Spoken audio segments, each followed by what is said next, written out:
First Contact and Cosmic Crisis. The holographic displays aboard the UES Dauntless cast a blue glow across Captain Maya Chen's face as she studied the anomalous readings. Her exploration vessel wasn't designed for combat, but the advanced scientific equipment that filled its hull made it the perfect ship for investigating the strange signal they detected 3 days ago. "Any changes, Dr. Okafor?" Maya asked, her voice steady despite the tension coiling in her stomach. The science officer looked up from his station, dark eyes reflecting the same puzzlement that had been there for days. "Nothing new, Captain. The signal defies our classification algorithms. It's definitely artificial, but the transmission method uses principles we've barely theorized." Maya nodded, brushing a strand of black hair from her face. 6 months into their deep space exploratory mission, and they'd found something that could redefine humanity's understanding of the universe. The United Earth Federation had sent the Dauntless to chart unexplored regions beyond the Orion Arm, not to make first contact, but Maya wasn't about to ignore a distress call, if that's what this was. "Maintain course. I want all sensors at maximum sensitivity," she ordered, rising from her captain's chair. At 38, Maya was young for a captain, but her reputation as both a brilliant physicist and capable leader had earned her this command.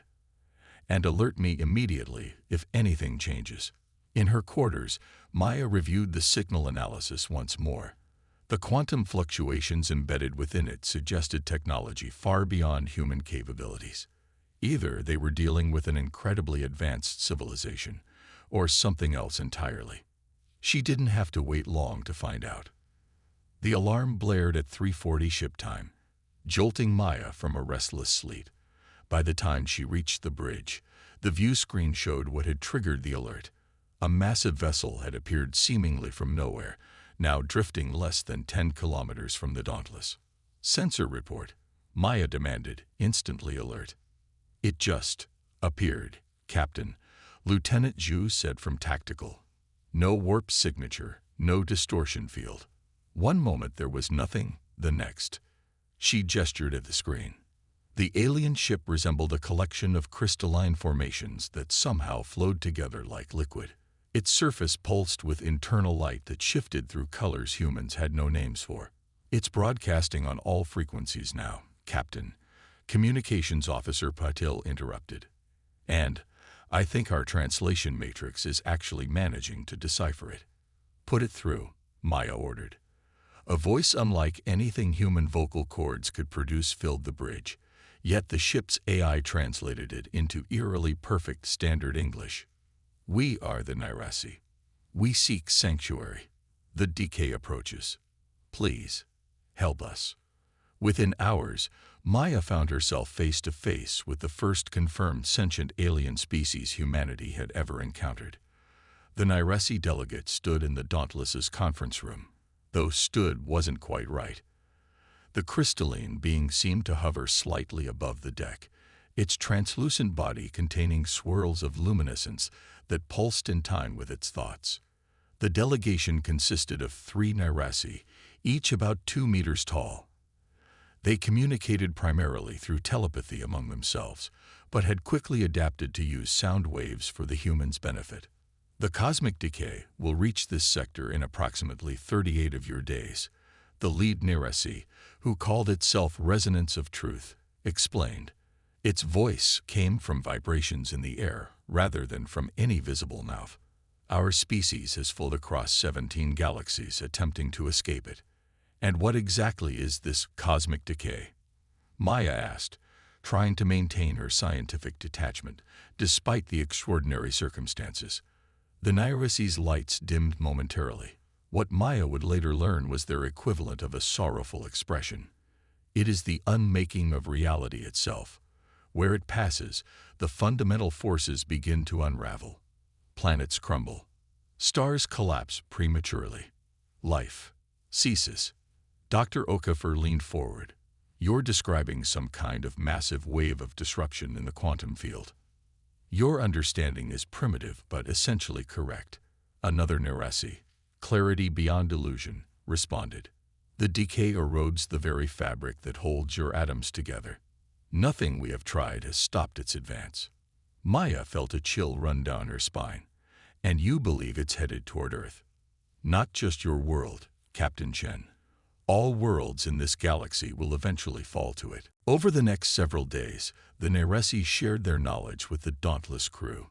They were a species of scientists and philosophers, having achieved space travel millennia before humans had discovered electricity.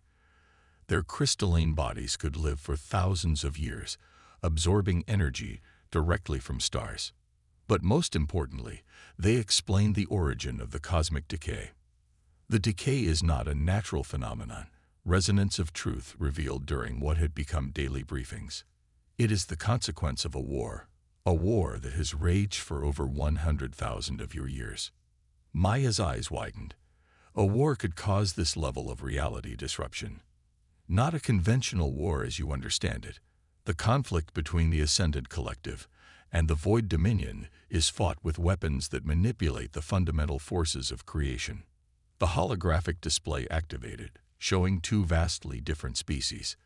The Ascendants resembled enormous jellyfish-like creatures with clusters of neural matter where tentacles might be expected. The Void Dominion members looked almost like walking shadows, their forms barely holding consistent shape. These ancient civilizations evolved in galaxies far from here, the Neresi continued. They achieved technological singularity eons ago. Their dispute began over opposing philosophies of cosmic development.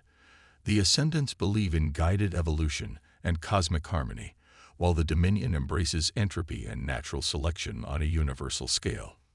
Lieutenant Commander Rivera, Dauntless's tactical officer, frowned. And they're willing to destroy existence over a philosophical disagreement. To them, it is not merely philosophy. It is truth. Each believes the other's approach will eventually destroy all life. Their weapons have grown so powerful that they now tear at the quantum fabric itself. The decay is the result of their latest escalation. Maya processed this information with growing horror. Humanity had just begun reaching for the stars, and now they discovered the universe was being torn apart by ancient aliens with godlike technology. Why come to us? She finally asked.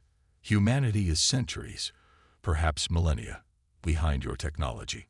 What could we possibly do to help? For the first time, the Neresi seemed to hesitate. They communicated among themselves in rapid flashes of light before resonance of truth answered.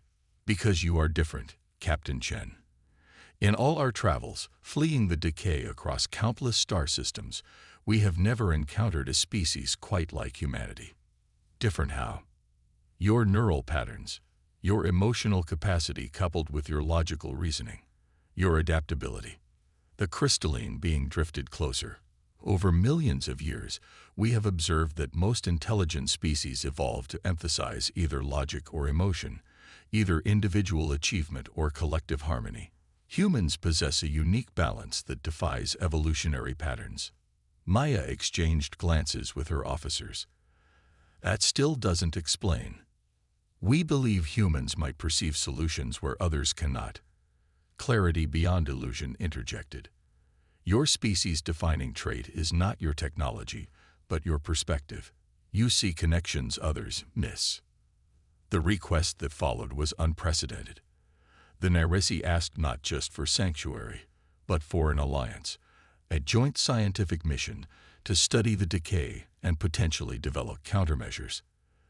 They offered to share their advanced knowledge in return for humanity's unique problem-solving approach. Maya knew the protocol. First contact situations required careful diplomatic handling and immediate notification of Federation authorities. She should return to Earth immediately for a proper delegation to be assembled. But 38 days until the decay reached this sector, months more until it would threaten human colonies, years before it would reach Earth itself. By then, it might be too late. She made her decision. This goes against protocol, Maya told her assembled senior staff later that night. If I transmit this information to Federation Command, they'll order us home immediately. Based on the Neresi's description of the decay's advancement, we don't have time for bureaucracy. Commander Ellis, her XO, crossed his arms. You're suggesting we don't report this? I'm suggesting we report it after we've gathered more data. We'll inform Earth about the first contact and that we're conducting preliminary investigations. Maya met each officer's eyes in turn. The Nairasi have offered to take us to the edge of the decay to study it firsthand. That kind of opportunity could get us all killed, Dr. Okafor interrupted. Then he smiled. But it could also save billions of lives. I'm in. One by one, her officers nodded their agreement. Against regulations, but following humanity's oldest tradition, venturing into the unknown when the need arose, Maya authorized the mission. The Dauntless linked navigational systems with the Nairesi vessel, using technology that somehow folded space rather than traveling through it. They journeyed to the edge of the advancing cosmic decay in mere days. What they found there changed everything. The view screen couldn't properly display what lay before them. Reality itself seemed to warp and distort along an advancing front that stretched as far as sensors could detect. Stars on the far side of the phenomenon appeared dimmer, redshifted to an extreme degree. Occasionally, flashes of impossible energy spiked across the barrier. "My God," whispered Navigator Pottle. "It's like reality is unraveling." Maya stared at the readings flooding her console. The laws of physics were literally breaking down along that front. Matter and energy alike were being reduced to their component particles, then further still into quantum strings that themselves began to fray. "How do we fight this?" she asked, not expecting an answer. To her surprise, it was Dr. Okafor who responded. "We need to understand the weapons causing it first. Captain, if the Nairesi are right about these ancient species fighting with weapons that manipulate fundamental forces, there must be a mechanism, some sort of delivery system or control network." Maya nodded. "And if we can identify it, we might be able to disrupt it." He gestured to the Nairasi delegates who had joined them on the bridge. "You've been fleeing this phenomenon. Have you ever tried to study the civilizations causing it?" Resonance of Truth's internal lights pulsed rapidly. To approach either the Ascendants or the Void Dominion would be suicide. They regard younger species as insignificant. But you've observed them from a distance. Yes, we have collected what data we could while avoiding detection. Maya felt the first spark of hope. Then we need to analyze that data with fresh eyes. If we combine your observations with our approach to problem solving. The next 72 hours passed in a blur of activity. The Dauntless's science labs were transformed into a joint human Nairesi research center. The aliens shared their vast knowledge of quantum physics and higher dimensional mathematics, while the humans contributed their unique perspective and intuitive leaps of logic. Lieutenant Zhu, whose background in game theory had seemed irrelevant to deep space exploration until now, made the critical connection. "It's a feedback loop," she explained, pointing to the complex multidimensional model they'd constructed. "The weapons systems of both civilizations are creating resonance patterns in quantum space. Each time one side escalates, the other responds with a counter pattern." Dr. Okafor built on her insight. "And those patterns are interfering destructively with baseline reality. It's like two powerful sound waves canceling each other out, except what's being canceled is the structure of space-time itself." Maya studied the model. An idea forming. If this is a resonance problem, then theoretically, we could introduce a third resonance pattern. Resonance of Truth completed her thought. One calibrated to dampen the destructive interference. Hope surged through the assembled team, only to be quickly tempered by reality.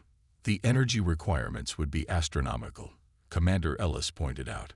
"We're talking about countering weapons wielded by civilizations thousands of times more advanced than humanity." The room fell silent as the enormity of the challenge sank in.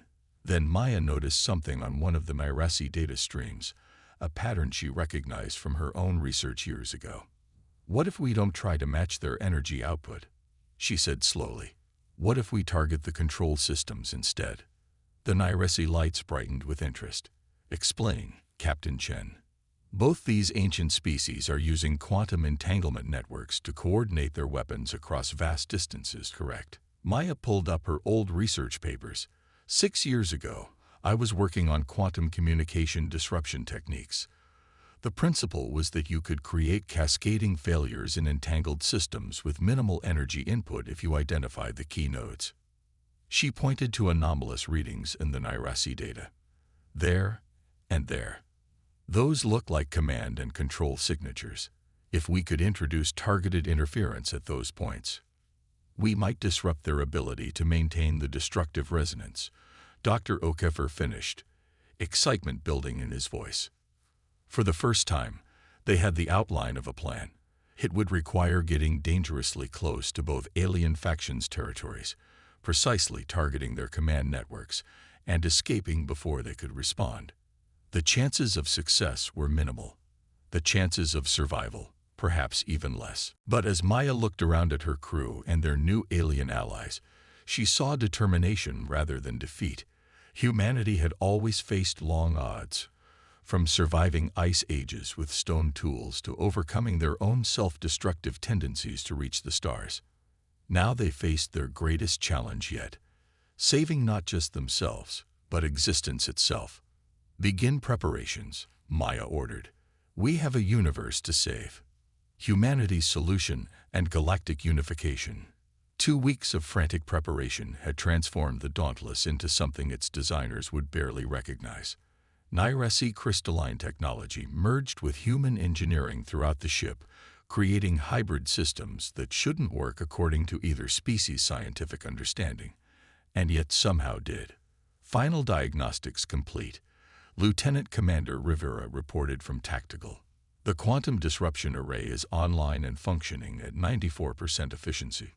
Maya nodded, trying to project confidence she didn't entirely feel.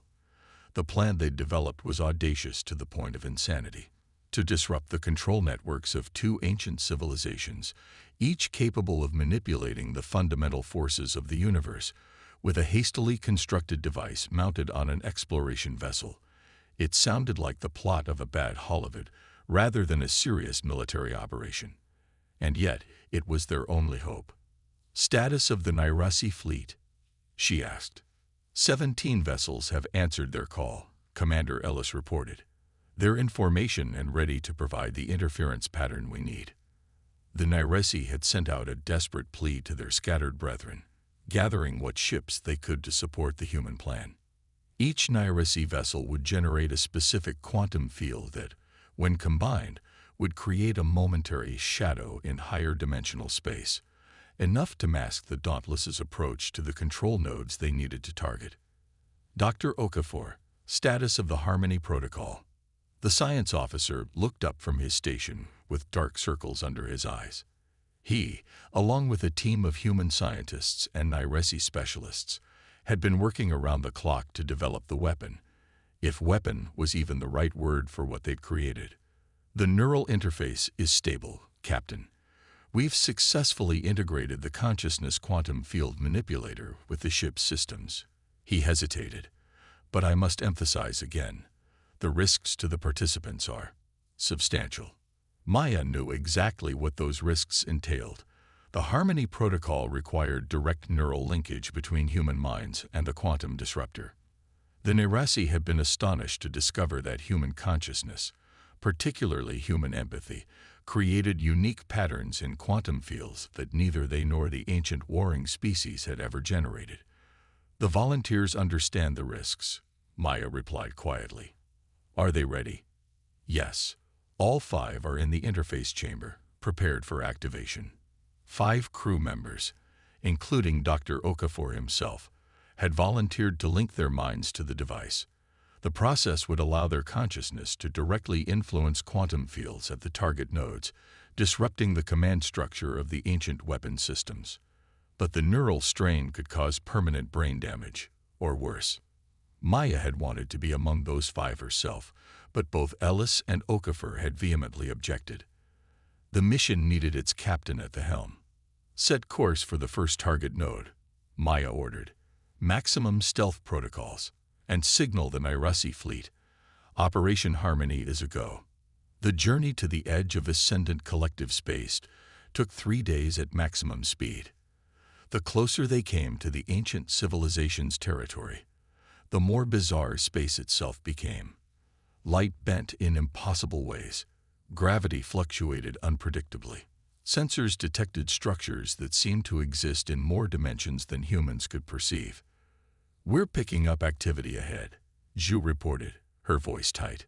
"Massive energy signatures consistent with ascendant vessels."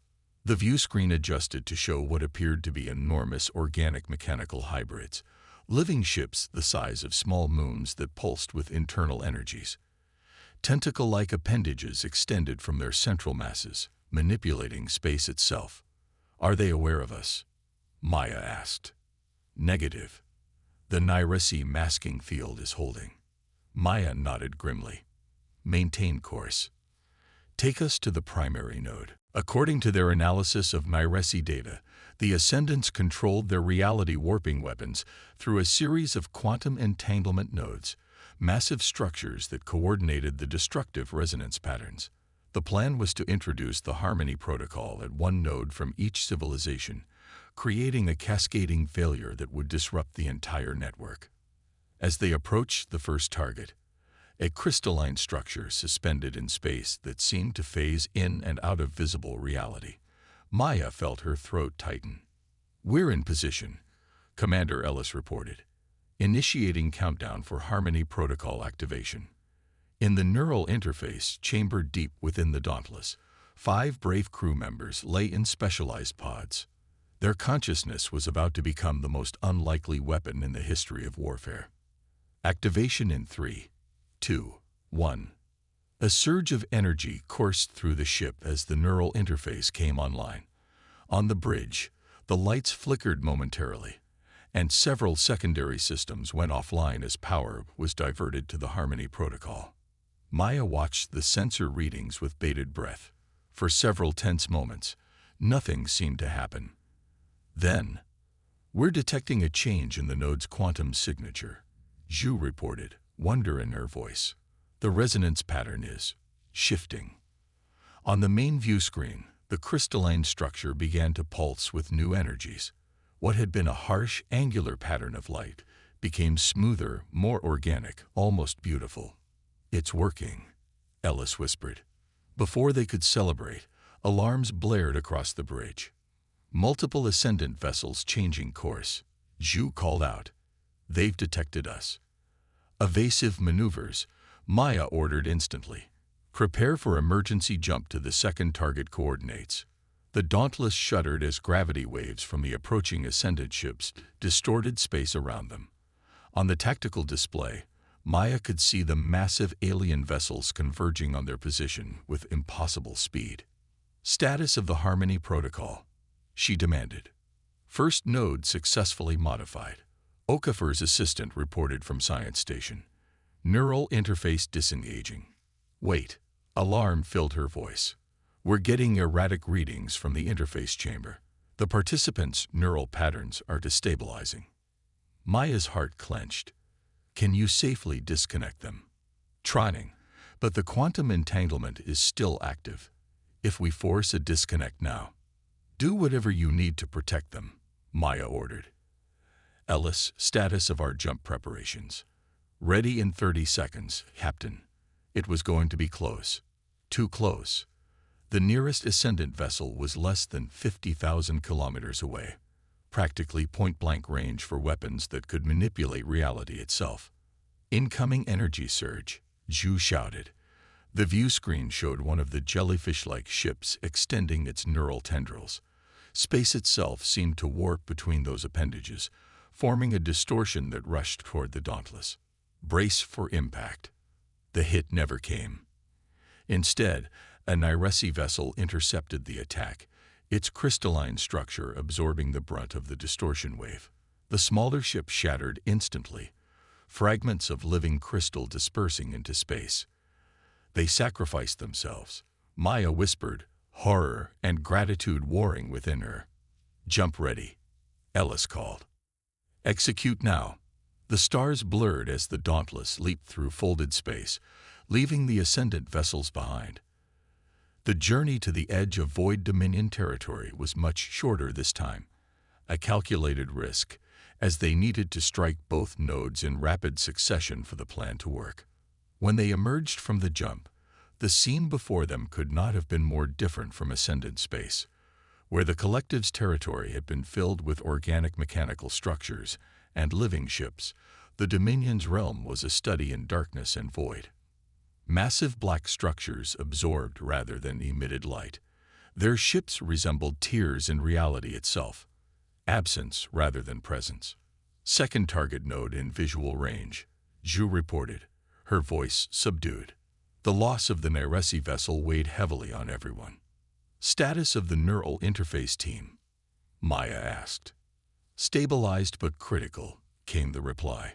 They can proceed with the second activation, but Dr. Okafor says. She hesitated. What is it, Ensign?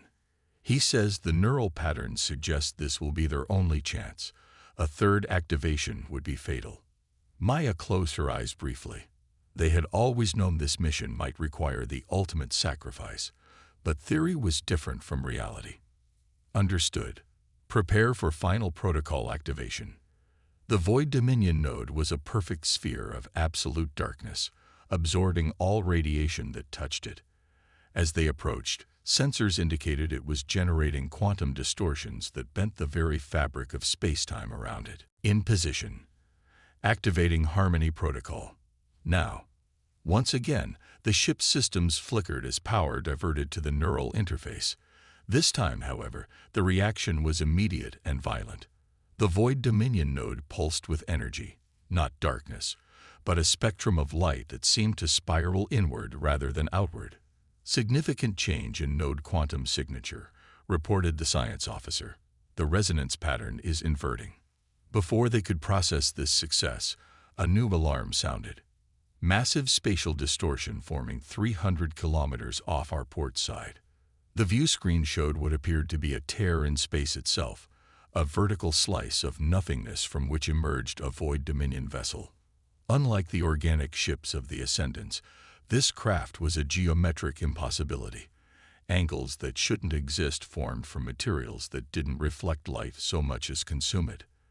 They found us faster than we anticipated, Ellis said grimly. Evasive maneuvers. Maya shook her head, a strange calm settling over her. No, maintain position. The protocol needs to complete its cycle.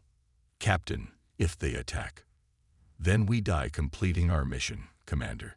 She met his eyes steadily. But I don't think they will. Look. On the screen, the Void Dominion ship had halted its approach. It hung in space, seemingly observing rather than attacking. We're receiving something. Communications Officer Paddle reported, confusion evident in her voice. It's not a standard communication signal. More like a direct quantum impression. Can you interpret it? Working on it. I think. Patel's eyes widened. It's a request. They're requesting access to our neural interface patterns. Maya exchanged shocked glances with Ellis. The ancient civilization was trying to communicate rather than destroy them. Before she could respond, another alarm sounded. Multiple spatial distortions forming. Ascendant collective vessels incoming. The situation had just become infinitely more complicated. Both ancient warring factions converging on the Dauntless's position, with the neural interface team already pushed beyond safe limits. Captain, the Harmony Protocol is approaching critical resonance, the science officer reported urgently. The quantum feedback between both nodes is creating a cascading effect throughout both control networks. It's working better than we anticipated. But what? The feedback is creating a quantum link between our neural interface and both civilizations' control systems. They're not just being disrupted, they're being synchronized. Maya understood with sudden clarity. The human consciousness patterns, particularly the capacity for empathy that had so fascinated the Neresi, weren't just disrupting the ancient weapons. They were creating a new kind of resonance, one that bridged the destructive interference patterns that had caused the cosmic decay. They're curious, she realized aloud. Both civilizations. They've detected something they've never encountered before. On the view screen, More ships had arrived. Ascendant bioships on one side, Void Dominion, geometric impossibilities on the other. The Dauntless floated between them, a tiny vessel surrounded by the most powerful fleet ever assembled in the galaxy's history. "What do we do, Captain?" Ellis asked quietly. Maya took a deep breath. "Open a direct channel to the neural interface chamber." When the connection was established, she spoke clearly. "Dr. Okafor, can you hear me?" The scientist's voice came through weak but determined. "We hear you, Captain. The protocol is creating a bridge between civilizations.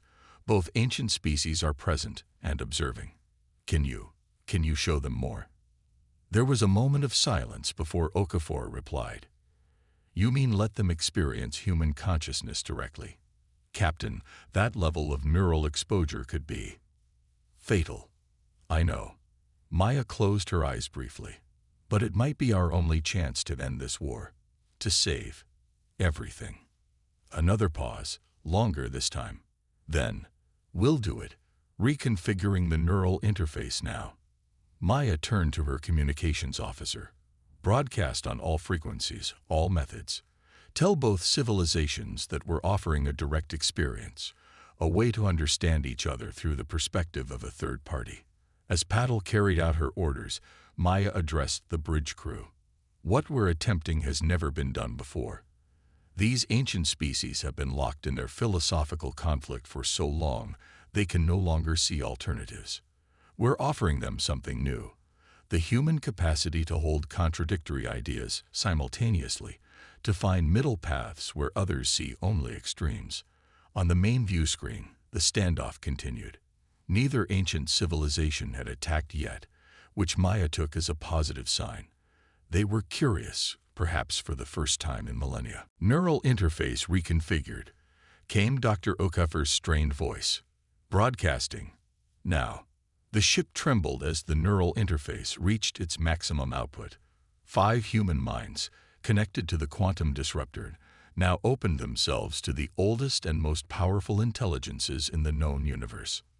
Through the interface, they shared not just thoughts or ideas, but the essence of human consciousness itself, the capacity for empathy across differences, the ability to change and adapt, the unique neural patterns that allowed humans to see connections where others saw only division. For several minutes, nothing seemed to happen. The ancient ships remained in position, neither advancing nor retreating.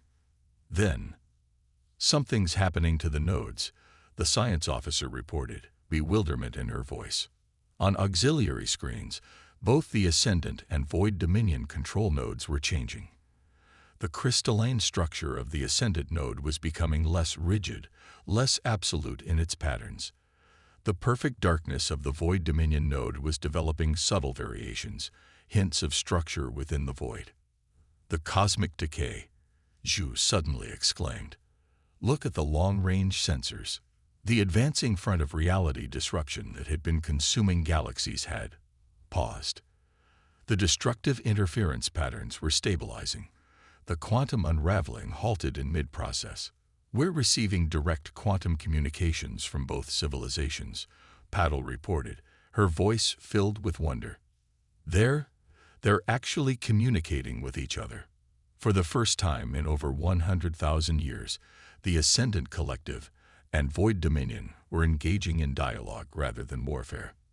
Through the unique lens of human consciousness, the capacity to see validity in opposing viewpoints, to find synthesis where others saw only conflict, they had found a new perspective. "Neural interface team status?" Maya asked urgently. "Critical but stable," came the reply. "The quantum feedback is actually sustaining them now.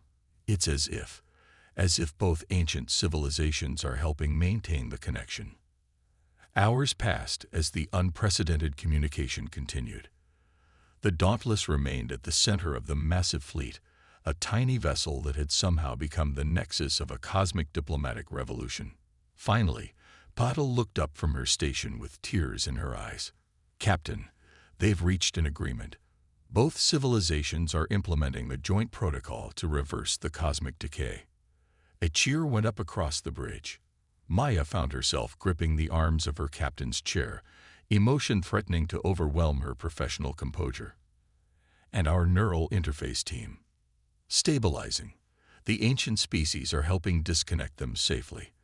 They are actually repairing the neural damage as they withdraw. It seemed impossible, and yet it was happening. Civilizations that had waged war for longer than humans had found common ground through the unique perspective humanity offered. 3 days later, Dr. Okafor stood on the bridge of the Dauntless, weary but very much alive, along with the other 4 volunteers. The view screen showed an unprecedented sight: representatives of the Ascendant Collective and Void Dominion in direct communication, their vastly different forms somehow finding ways to interact constructively. "They've invited us to join them," Maya told her assembled senior staff. "Not just the Dauntless, but humanity as a whole. They're establishing what they're calling the Cosmic Harmony Council, a gathering of all sentient species across multiple galaxies. And we get a seat at the table?" Ellis asked, incredulous. "More than that," Maya replied with a smile. "They've requested that humans serve as mediators, what they're calling perspective bridges. Our neural patterns, our capacity for empathy and simultaneous contradictory understanding, is something neither of their species evolved naturally." Dr. Okafor shook his head in wonder. "So humanity's gift to the universe isn't advanced technology or military might. It's our ability to see connections where others see only conflict," Maya finished. "To hold multiple truths simultaneously, to empathize across seemingly insurmountable differences." The Nairasi representative, Resonance of Truth, joined them on the bridge. Its crystalline form pulsed with colors that indicated profound respect. "For millennia, my people fled the decay, believing it unstoppable," it said. "We sought technological solutions, engineering marvels, scientific breakthroughs. Yet in the end, salvation came not from advanced technology, but from the unique consciousness of a species barely beginning its journey among the stars." Maya gazed at the view screen, where the impossible was becoming reality. The cosmic decay was not just halted but reversing, reality healing itself as the ancient weapon systems were repurposed from destruction to restoration. "The universe is vast beyond comprehension," she said quietly, "and yet sometimes the greatest distances are not between stars or galaxies, but between minds. We bridged that gap today." In the months and years that followed, humanity would take its place among the stars not as conquerors or even as technological innovators, but as something far more valuable: perspective bridges between ancient civilizations. Earth would become the unlikely nexus of a new galactic renaissance, a place where representatives from across the universe came to study the unique consciousness that had ended the oldest war in existence. The Dauntless itself became a legend, the small exploratory vessel that had changed the course of cosmic history not through weapons or technology, but through the uniquely human capacity for understanding across difference. As Captain Maya Chen stood on the observation deck of the newly established Harmony Station, a massive structure